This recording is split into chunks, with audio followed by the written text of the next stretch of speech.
homosexuality is a natural thing, and to meddle with nature is going to cause a lot of friction. Like in society, you just can't repress something like that. You can't repress a person's feelings. Is there any movement in Washington to do something like Oregon's trying to do at all? Well, I don't know if people in Washington really know what's going on down here. You know, it's a whole other state. I know it's a neighbor state, but we have our hands full up there. The bottom line at MTV is a dollar bill. I mean, yeah, it's amazing. Yeah. Like everybody's going, well, we had a bad experience with MTV this last weekend. It's like we got kicked off the awards show.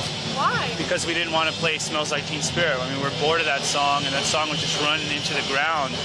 And we were told if we didn't play Smells Like Teen Spirit, we'd be kicked off the awards show. So we were, and then after it was this battle right up to the last second of, before we were supposed to play. Well, actually, a few hours before we were supposed to play that night. And not only were we going to be kicked off the award show, there was going to be repercussions way down the line. Right, it was a really incestuously political problem. I mean, it was going to jeopardize a lot of people that we work with, jobs and stuff. It was like, yeah. And when it boiled down to it was the first time we ever felt like real whores, Okay, how about we still play the old one off the Sub Pop? The In Bloom one? Huh? The In Bloom one? The blue one? In Bloom? Yeah. That song? Oh, yeah. Let's say hi to Chad. Okay. Hi, Chad. Hi, Chad. Playing drums on In Bloom in 1990 in New York City in front of the New York Stock Exchange. They were a tough crowd. They were a tough crowd. So what's the toughest crowd you guys ever played? New York. They're pretty jaded there.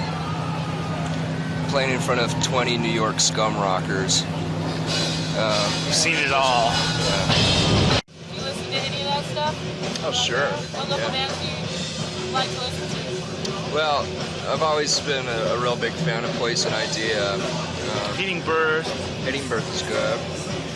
And the Wipers are like total yeah. god to us. I mean, if any band influenced us, Wipers influenced us more than anything. Yeah, Portland seems a lot more organic and pure than what's happened to Seattle. Seattle's been gang raped. Yeah. And sometimes willingly. So, where's that?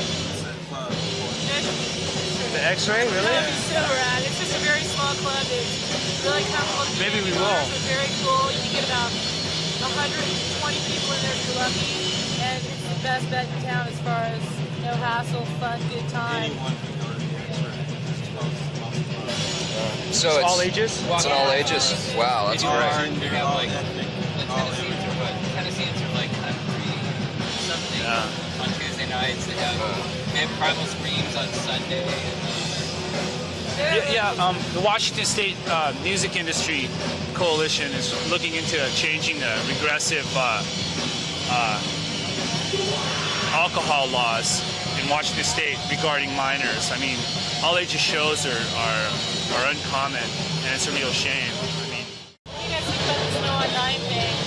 How that's gonna affect everything?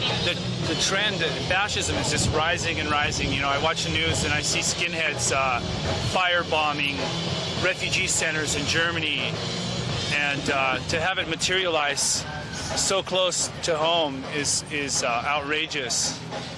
And you got to fight back. You know, if you don't care, you're worse than the conservative fanatics that are implementing this on everybody.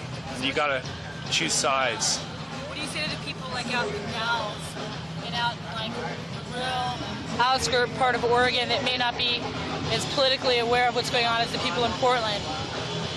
It was so surprising that it started in Springfield. I mean, just my first reaction was that Oregon's such a liberal state. I couldn't believe it. I mean, isn't Springfield really close to like Eugene? And it's amazing.